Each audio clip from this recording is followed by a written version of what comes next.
Hi, my name is Alejandro Pérez Pérez, and this is the AI Coffee Podcast.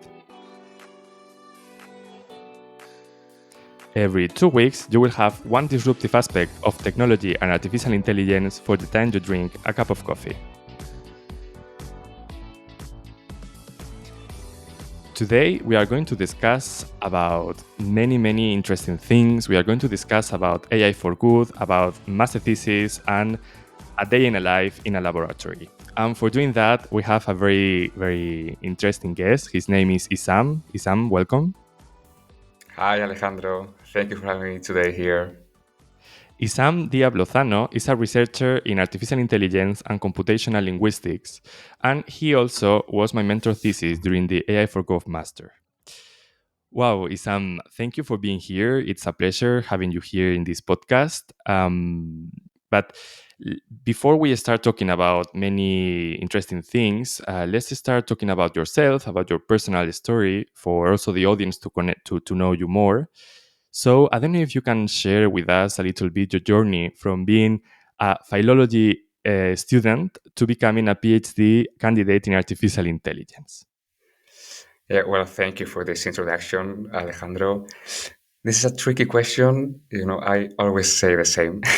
um, in the podcast we recorded in Spanish before, I explain the same thing, but I think it's important to show how I became a scientist, uh, coming from a humanity field, no, like philology or linguistics, and sometimes you can think that linguistics and artificial intelligence in this context is not related, but I always say that when you try to make machines intelligence or to give them some cognition, you have to formalize like how the brain works into something close to code, which is the language of machines. So language is like some patterns that you can formalize, like transform them into symbols or patterns, like syntax. And then once you have this formalization, you can transform them into code, and machines can understand, perceive, and also generate new patterns to communicate with you. So the main work of a linguist in this combination of linguistics and artificial intelligence is take mm, well control how to do these patterns in the linguistic terms, and how these patterns can be transformed into code in order to have a meaning or to have a connection.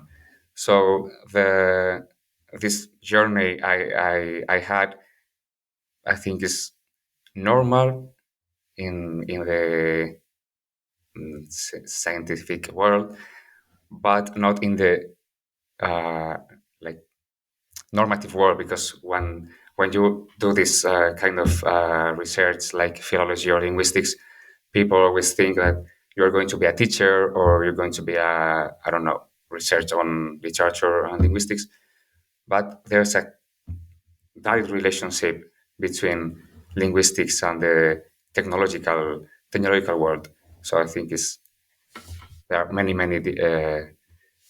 similar things and not different things in this journey. Mhm.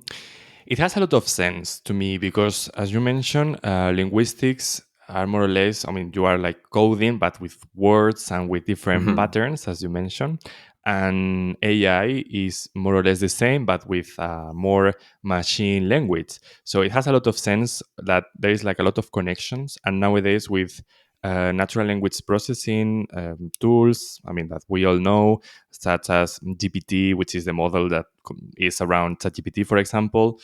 With all of these new technologies arriving, it has a lot of sense to me that um, you, as a language professional, language expert, to go inside artificial intelligence. But um, let's talk to the other side. Do you think more and more AI experts or technological experts are now invited to talk about language?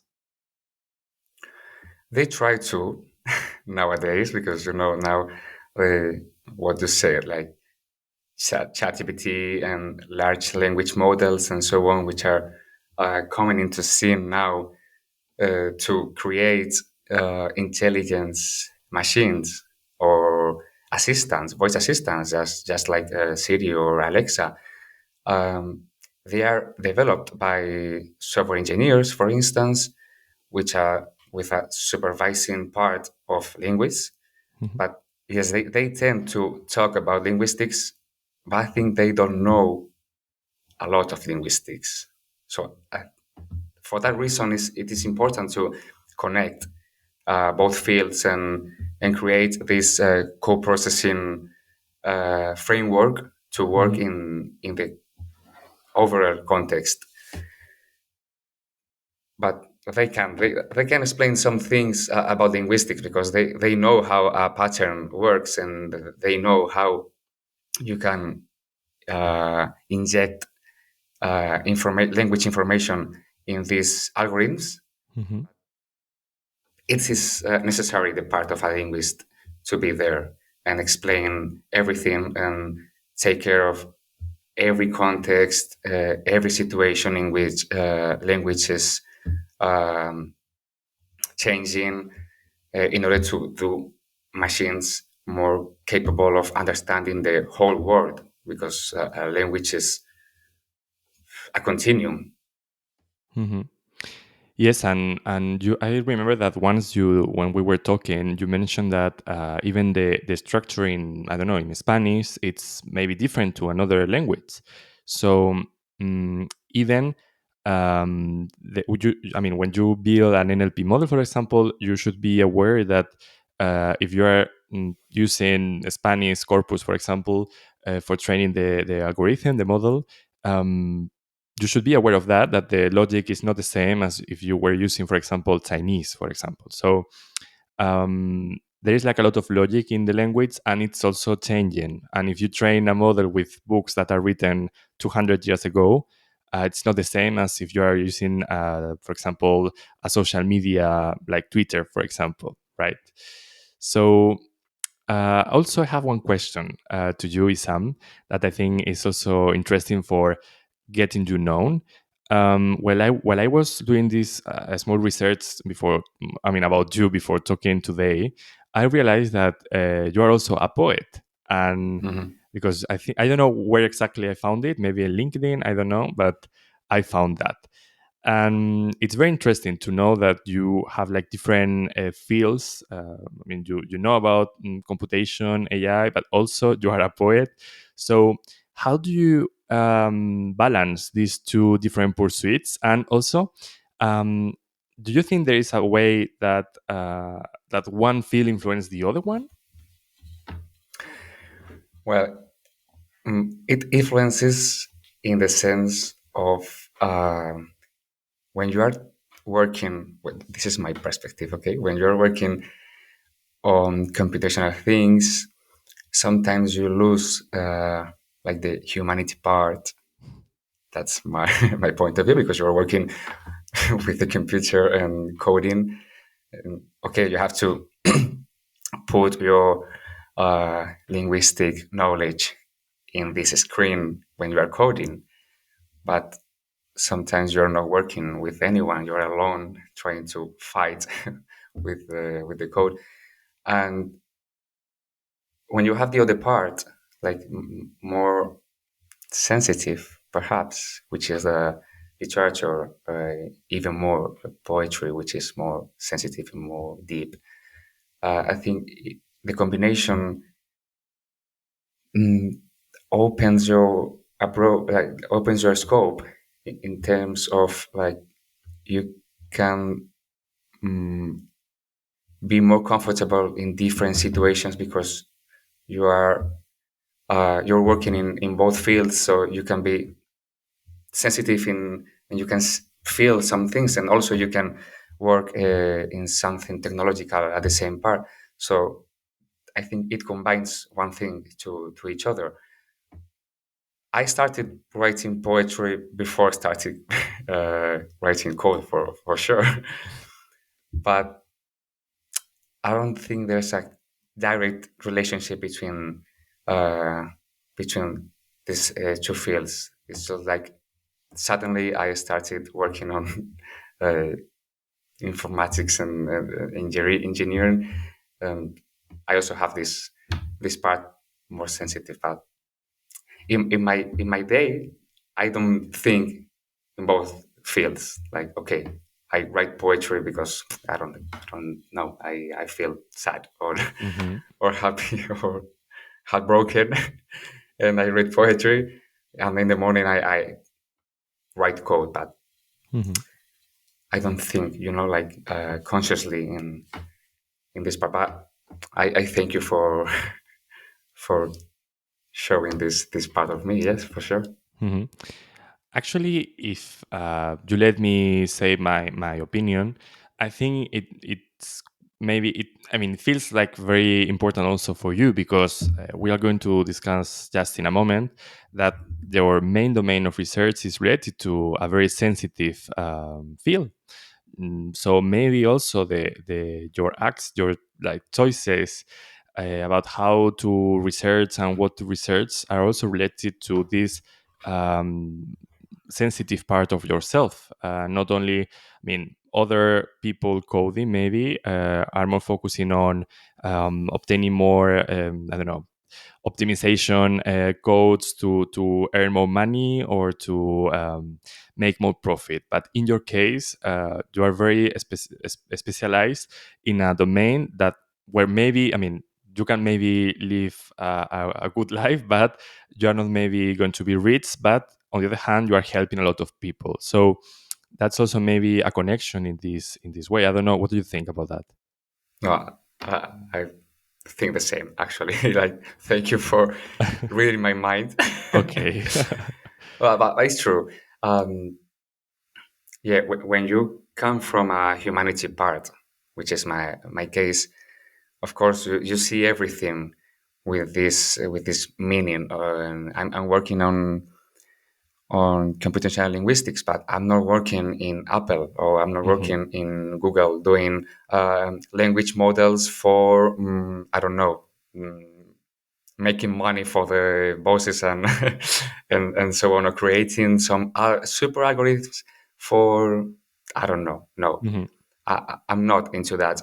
Uh, so in this context, you're right that I'm working in computational linguistics, but with more human perspective, which is the one for helping people uh, taking advantage of AI, because we have AI in and technological um,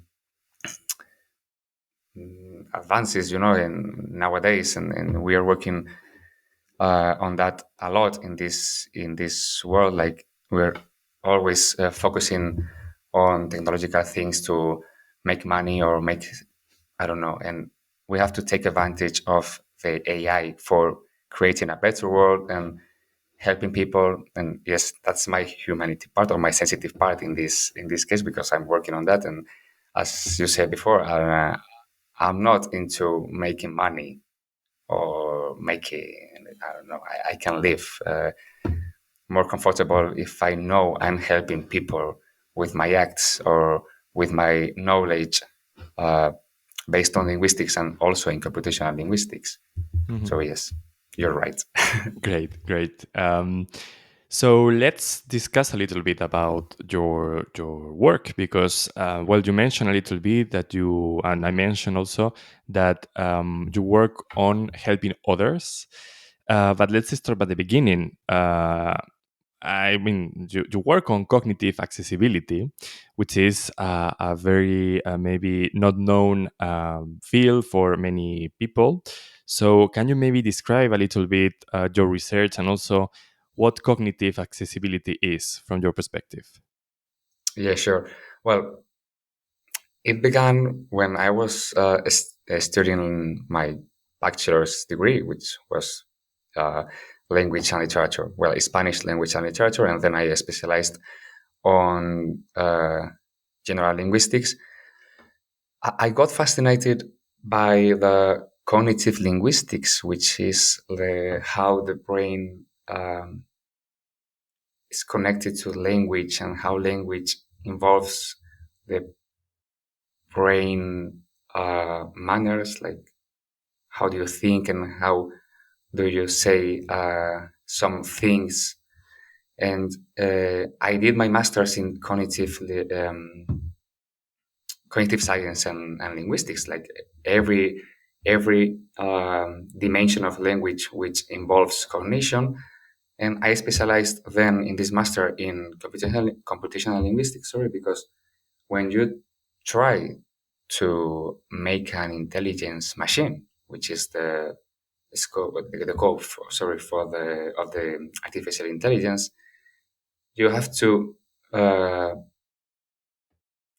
formalize every cognitive process in your brain into the machine. And of course, language is one of the most important parts, because if you have not language, you cannot communicate with each other. So in this sense, I started working on that.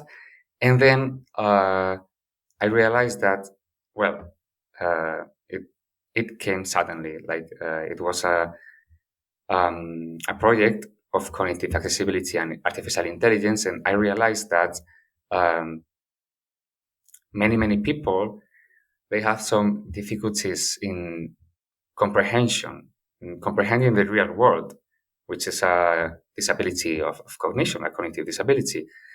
And um, we thought that it would be um, interesting to research on how we can apply artificial intelligence to achieve a cognitive accessibility.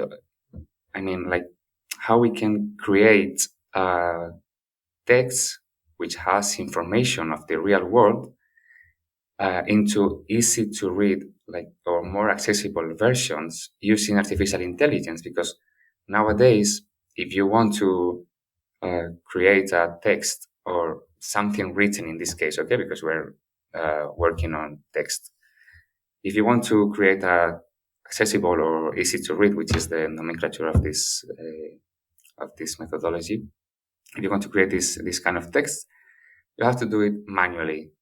So it's a very hard work and intensive work and even subjective work. And we started researching how we can apply some different techniques and AI models to make it easier and make it quickly, faster, you know. And now we're working on that to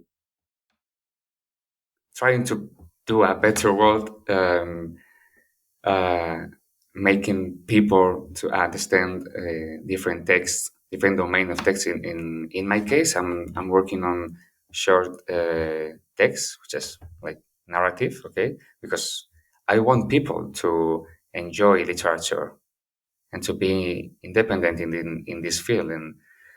And we're working on that, like applying artificial intelligence to create text more accessible and easy to read for people with cognitive disabilities.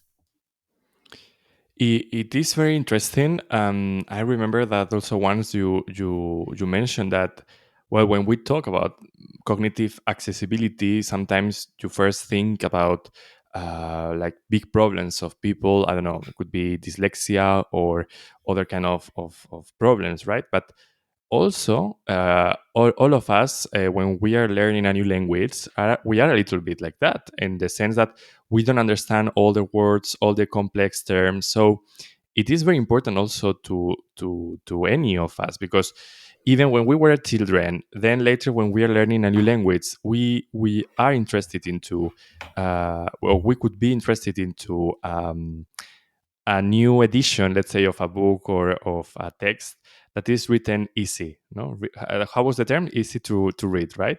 Yeah. So we are all interested on that, and it has a lot of sense that why not to use AI. So yeah, really interesting. Is can you maybe explain a little bit more? how do you see that this work that you are working on can contribute to create a better world? Because you mentioned that this is one of the aims. So have you lived any experience recently about like that you knew that yes, we are working on something that is worth it? Yeah, sure.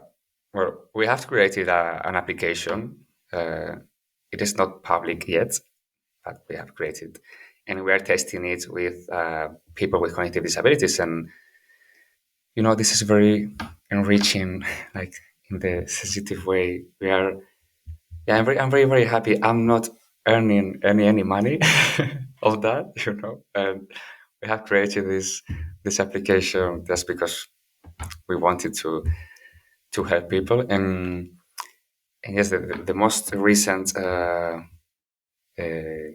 scene I have uh, experienced is the other day when we were proving the application with this group of people with cognitive disabilities, and you see them happier, and because they understand what the application is transforming. And for instance, they can understand from a public text to a narrative or literature text. So they look at you with a smile, and they kind of hug you, and it's very, yeah, super enriching. So these little things, this is not a big thing. Of course, I'm not creating an application for I don't know, like ChatGPT, which is also based on linguistics. But these little things makes you feel like you are doing something good for the world.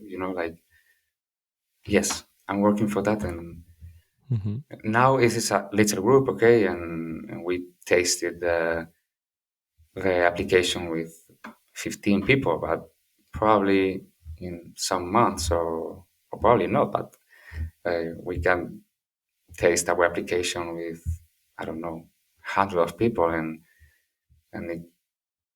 that's like fine. I don't know Yeah. if there are 15 or hundreds, but I can sleep well. No, no, but it's true that as far as you can help one person to have a better life, I think even one person is worth it. And of course, this is a process, right? That you are little by little growing your knowledge in your laboratory and the products, the applications you are building. So maybe in a couple of years, you're not going to work only for 100 of people. Maybe you will talk about thousands of millions. Who knows? But it's worth it. I mean, to work on that because there's like a lot of people that could be benefit from that, but maybe not so enough with so much money to be able to pay for like an application, let's say a market application, to be good for them. So it's worth it that from research you are working on that and you are developing new things. Yeah, this is a lot. This is very meaningful, I think. And let's talk a little bit more about how do you research, because I'm curious. You do well. I mentioned before and you mentioned you study philology. You came to a very technical laboratory where you work with I don't know, informaticians or like many kind of other field experts. And how is the daily work in the laboratory like that? Well, there's not only a day. I mean, it's not day per day. Uh, you've been one of the well, you have lived this process of researching, right? And you can see like every task is different. Okay, it's like an overall and a set of things, which means one thing, which is the research. But my days are completely different. Now, for instance, I'm analyzing some data from some experiments we performed, and I have to write the paper to show, the the results. But sometimes it's more bureaucracy things, and you have to fill some papers for the administration things, which is very tricky in the academic world. And sometimes you have to do some experiments and prepare them, talk with many people to better understand the needs of them to make the experiments properly. You write papers, you read a lot.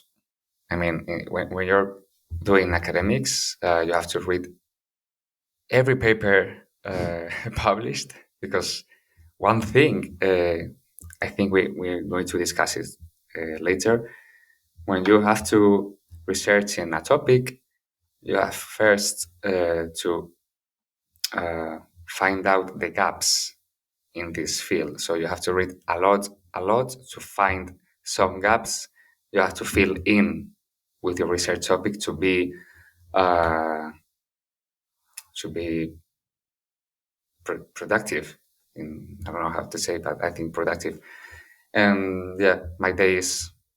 Some days are very sad, and I don't do anything. So Mhm. researching is not like a continuum work. It's not, and sometimes you have to work uh, late in the night or the weekends. Sometimes research work is your own life. And when it becomes that, you have probably a problem, but it is because it's your work, it's your research, and it depends on you, Mhm. basically. And in your case, you see the final aim of everything. So also, I understand that it's very yeah, you could be stressful to prepare everything on time because you know that there are people waiting for this product. So it's not like maybe you are researching on, I mean, I don't know, for example, a book or I mean, like talking about maybe your colleagues at the bachelor university, you study that maybe now they are researching on all the topics such as all literature, classic authors that, of course, this is very important and this is very interesting, but it's not a problem if they finish a paper maybe 1 week later or something like that, because at the end of the day they're talking maybe about people that are not alive and books that are already written. But in your case, you know that this could be beneficial to a person, and I can imagine that the pressure is not the same, right? Yeah, yeah. As you mentioned, uh, our research is alive, so you have to cohabit with with this research, and yeah, the pressure is always on your back, waiting Mhm. for you to develop everything. Mhm. But this is the academic world. Mhm. I'm used to it, so it doesn't matter now. But you like it, right? Yeah, of course. Yeah, I love it. No, for sure. I love it. Okay, okay. No, but it's also I think you show that you are very passionate about this job you are doing, and I mean, talking with you even out of the microphones, let's say, it's the same. I mean, you're saying the same. You feel very motivated for that, and this is very important because, as you mentioned, this is a lot of work, a lot of pressure, but you need to be um, passionate about that because otherwise you are not going to stay there. Yeah, yeah, yeah. Okay, so now let's change a little bit the topic of this podcast. um, there is also one big thing that I wanted to discuss with you, and I said just at the beginning, like very quickly, that you were my mentor thesis for the AI4Good master that I recently finished. And the point is, like, I think it's very important to finish this episode as we were talking a little bit about research, about sensitive topics, that maybe we should talk a little bit about this thesis and the process to make a text like that, a work like that. And also let's discuss a little bit about the conclusions and the work, because it's also focusing on helping people with AI, which I think is not very common, and hopefully. But this is the idea also that I wanted to work on that. And yeah, so let's maybe start talking about the process of writing a thesis, a work like that. Maybe can you simplify a little bit all the steps, or your, like, in your mind that should be done, or something like that? Yeah. Okay. Yeah. Well, as I said before, when you're trying to create or develop a thesis or a research, you have to read a lot in order to find out the gaps. In this case, there are many, many gaps because, as you mentioned before, there's almost nothing done in the combination of generative AI and helping people. So finding a topic was, I think, easier for you. Like if you were doing another kind of AI thing.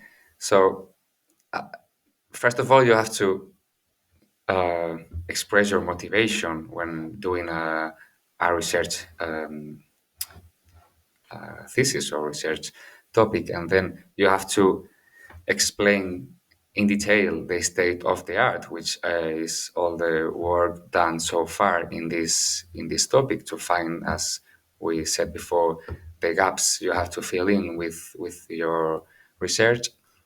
And in this case, which is technological, then you have to uh, well pose some hypotheses and the objectives you want to achieve, because this is important. Once you have uh, yes pose some objectives, it is easier for you to do the journey or to follow the path for create something. And once you have the hypothesis which you want to prove in in your research work and the objectives, it comes the methodology you are going to follow, because artificial intelligence has many techniques, many methods.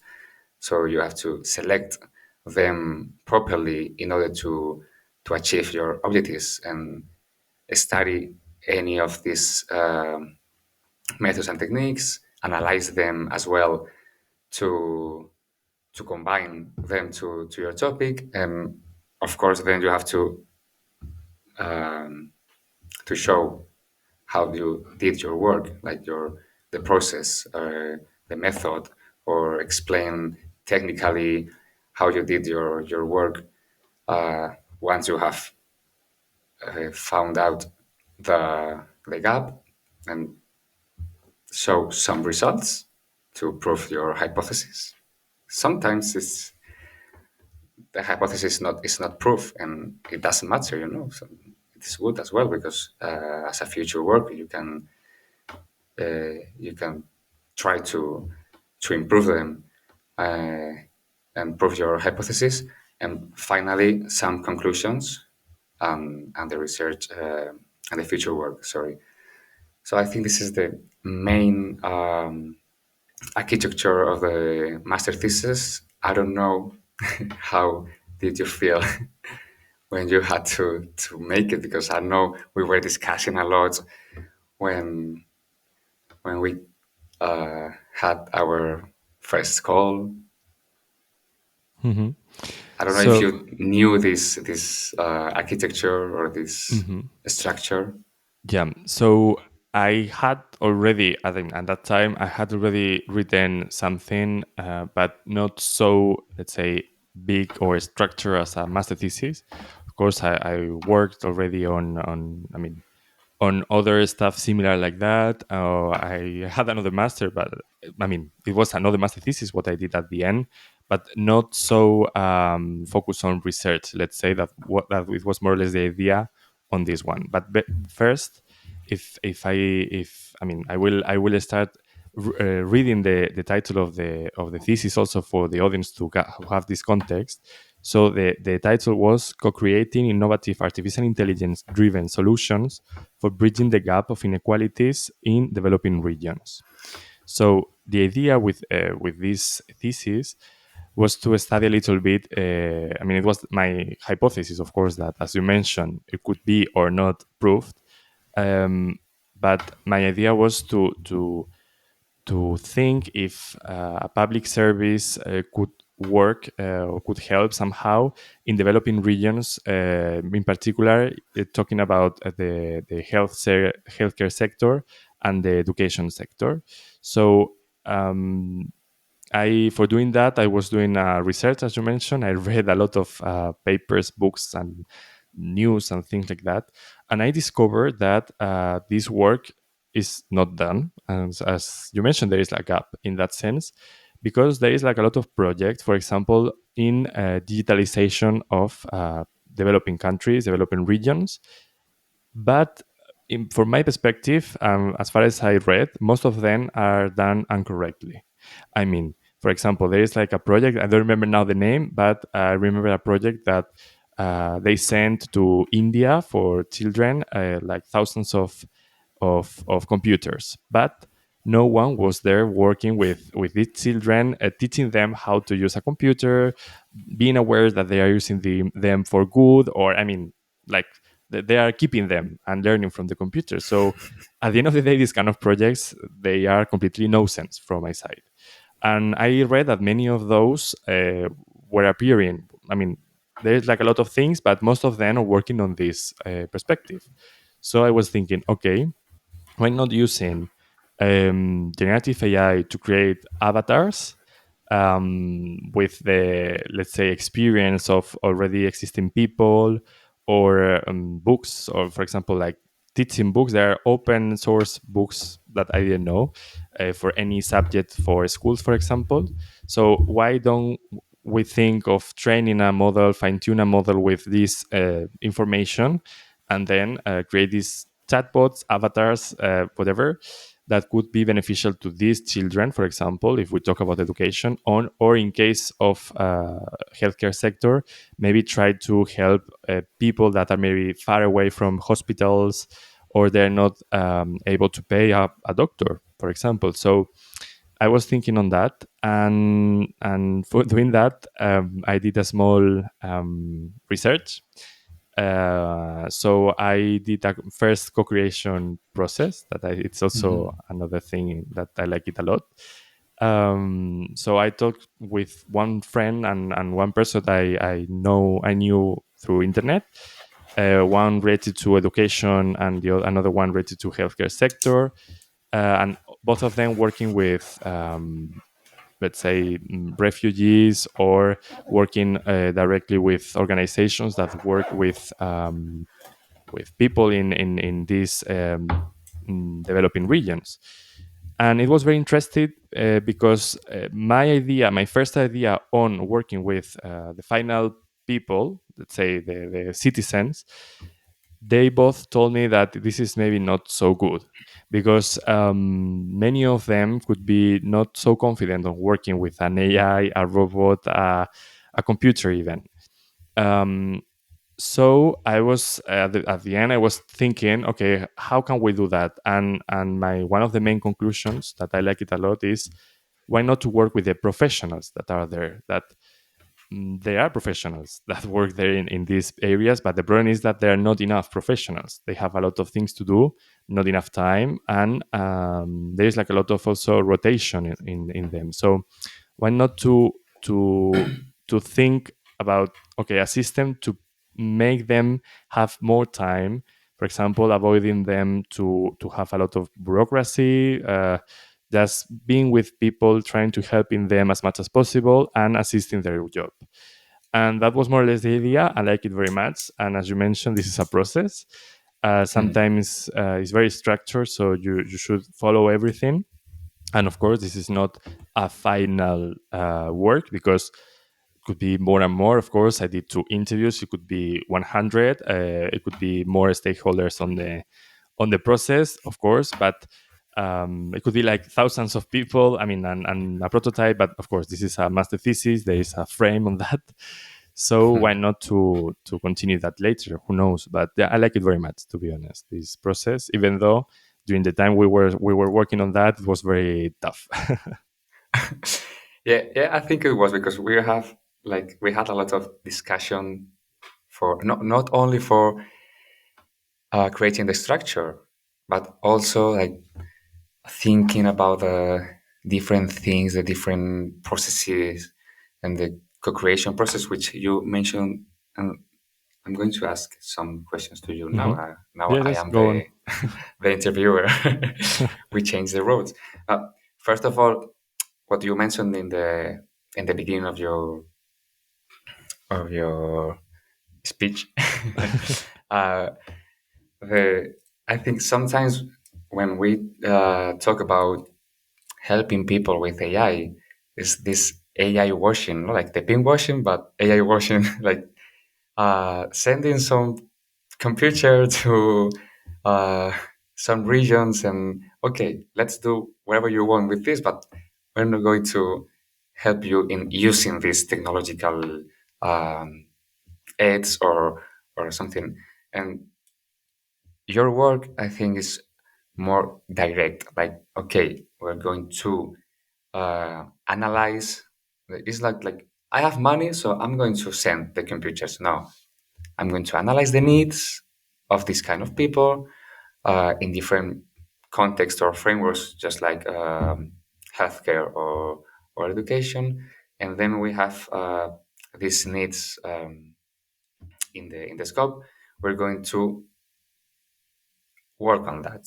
Okay, like using generative AI or whatever AI, we have to analyze which is the most proper one to do it. But that's I think the most important thing in taking advantage of AI for helping people, analyzing everything, doing this co-processing step, which is crucial in the so-called inclusive artificial intelligence, because I'm also working on that. And sometimes when you're combining artificial intelligence and social impact or social helping, you're not taking into account the social part.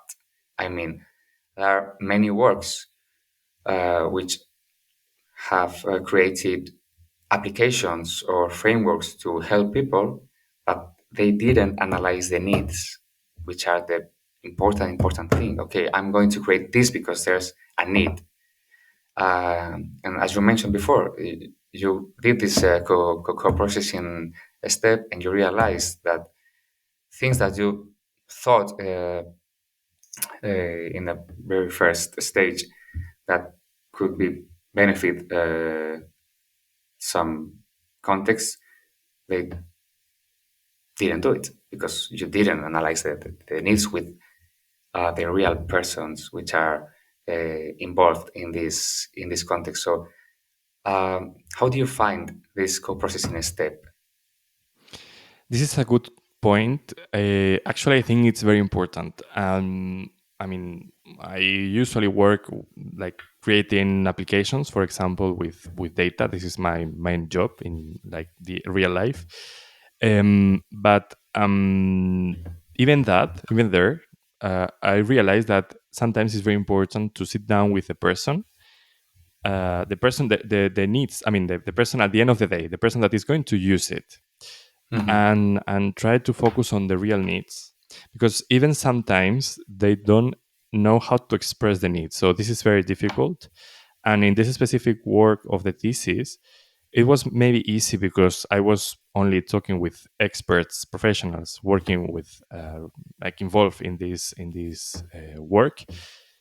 But I would be very happy. I mean, if of course I didn't have like budget to do it, but if I was able to, for example, travel or go to these places to communicate with these people, to really ask them, okay, if you need to choose between this, or I mean, I don't know, asking directly what are your needs related to education, healthcare, it would be much more beneficial because um, for example, I when I was asking my friend Andrea, that greetings to her, that is working with Mhm. one of these organizations, one of these two people I interviewed. Um, she mentioned something that was really interesting. That, for example, talking about girls and education in many of these developing regions, this is a very good debate and a very interesting and difficult thing, because from our perspective, we say directly, yes, they should go to schools, but sometimes their families don't want them because of their culture or religion or other stuff. They don't allow them to go. So I was thinking from the first idea, okay, let's create a system where they can work on their homes directly as it was the school. And it could work, but if their families don't allow them to go to schools, of course, they are not going to allow them to work with this AI system, because it's not the scenario, it's not the situation. It's that they don't want them to work, to I don't know, to go to school, to learn or whatever, because they have another mindset differently. So she told me that. She told me that, have you realized that this is not going to work because of that? And I was like, yes, I agree with you now that I talk with you. So, but before I didn't know that. I didn't even think about that, because my situation is completely another one. So it's very important to talk directly to people, to ask them their needs, to even validate what you are thinking, because Hmm. sometimes it's not going to be valid. And this could be in this specific thesis, but also in many other things, because yeah, you should think about the person itself, the person that is going to use it or not. And in this case, even if I would build a very fancy solution, these girls are not going to be able to use it. So no sense to work on that direction.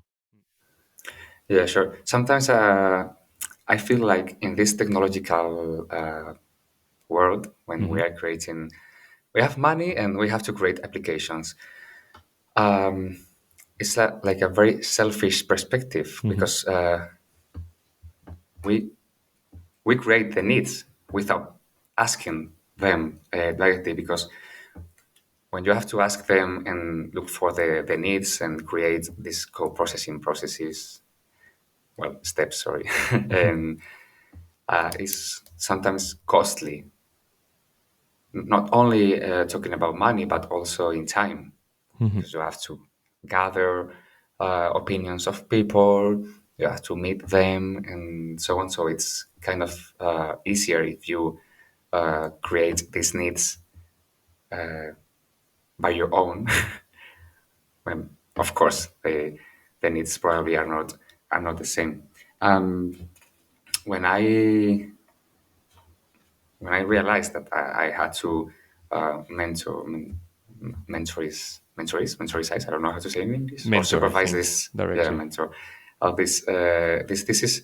I was really happy, because in the context or in the framework of this master, which is AI for AI for government, uh, you can think that you're going to apply AI for, I don't know, some bureaucracy or administrative things involving government things. I don't know about that, so sorry for not going deeply in this topic. But uh, when Oscar, which is the one of the directors of the master, told me that you were working on that in applying artificial intelligence to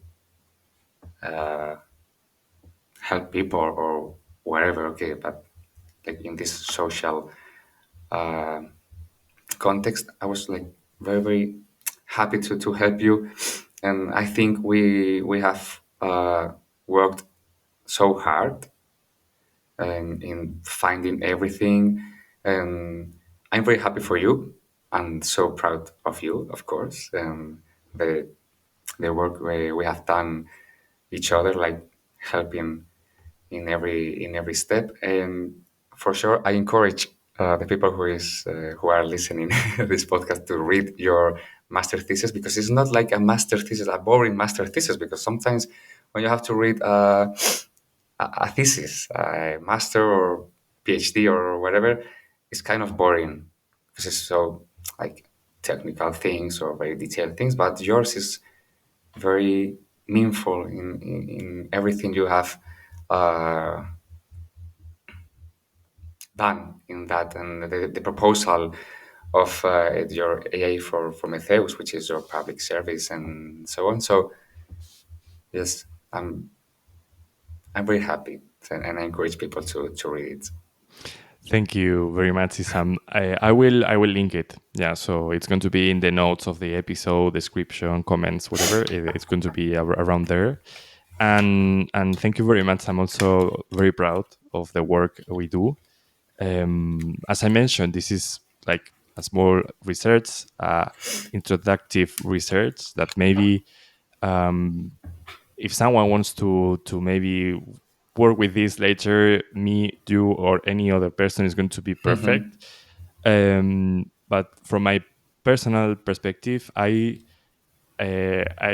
being honest, I would be really happy to continue working on that. But little by little, let's also think a little bit better how to continue if I can. But I think I agree. I mean, what you said at the beginning, one of the main things you said at the beginning is that it's very important to make AI for people, make AI for good, as it's known everywhere, and not only AI for money, which is fine. It's fine. I mean, money is not bad in general, but sometimes it's also good to try to help humanity, like as a whole, and not only helping yourself and creating a lot of money. If you could do both, it's completely perfect. It's the perfect combination, but it's also good to I mean, not only working on creating money. I think this is, at least me, and as far as I know, your case also, this is not something that worked for me, for us. So yeah, there is something that now inspired me to maybe think of like beyond, and this is very helpful. Yeah, really great. Okay, so just a couple of things, because Isam, we have been talking for more than 50 minutes, so this is like a lot. No. And I have just like some questions I always do at the end of every episode. So I will ask you to do the same questions. So the first one is, if you could give a piece of advice to someone that could be listening us, that maybe wants to work on AI for good, or on things like we were talking before, or yourself, for example, you're following your career from philology to AI, for example, then how can audience contact you if they want to, sorry, and what is your favorite type of coffee? Because this is the AI Coffee podcast, and coffee is also very important here. So, yeah, go on. Okay, brief answer because we are out of time. So the first question, okay, along the lines we've been talking about, I encourage people to do not what they want, but what they feel. Because sometimes what you want is not what you want, but what others want. So money can come in different ways. So and what you want can be controlled, but what you feel cannot be controlled. So please, like, follow what you feel, which is like the very sensitive part and the most important part. And you can find me everywhere. You can put the links. No, Alejandro, if you want, like Yes, I will. LinkedIn, Twitter, everything. I have this main social media and coffee. Uh, I love coffee, and it depends on the moment. But in the morning, I prefer a flat white. Hmm. I want something soft, and after lunch, uh, of course, espresso. Hmm. Always an espresso without sugar for sure, because I want to this strong taste before lunch. So yes, if you want to invite me for some coffee, now you Now know I my know. preferences. But it's funny because I think no one until now told me that they don't like coffee. So I don't know if I mean, you are going to be the 35th person. Well, actually, not exactly, because this is the 35th sorry episode. But at the beginning, I didn't interview anyone. But you are going to be the, I think, the 29th person I interview. And no one until now told me that they don't like coffee. So I don't know if any of you are a liar or not, or there is like a kind of connection between AI and coffee that we should discover. Well, maybe. Maybe, Hard maybe. work requires coffee. Exactly. Maybe. Who knows? Yeah. Okay. So, Isam, it was a pleasure having you here. Thank you very much for your insights, for your thoughts about your thesis, for your advices also to people. I think it was really helpful. And yeah, and I wish you all the best for your research. And I think you are going to help a lot of people with that. So, thank you very much. No, thank you. Thank you for having me today here. And I hope you liked it. Yes, I did. So I think the audience also did. Okay, so also thank you to you that are watching this episode. It's a pleasure having you here one more episode with me, with us. If you liked it, please subscribe, click the like button, 5 stars if you are in Spotify, and see you soon. Bye bye.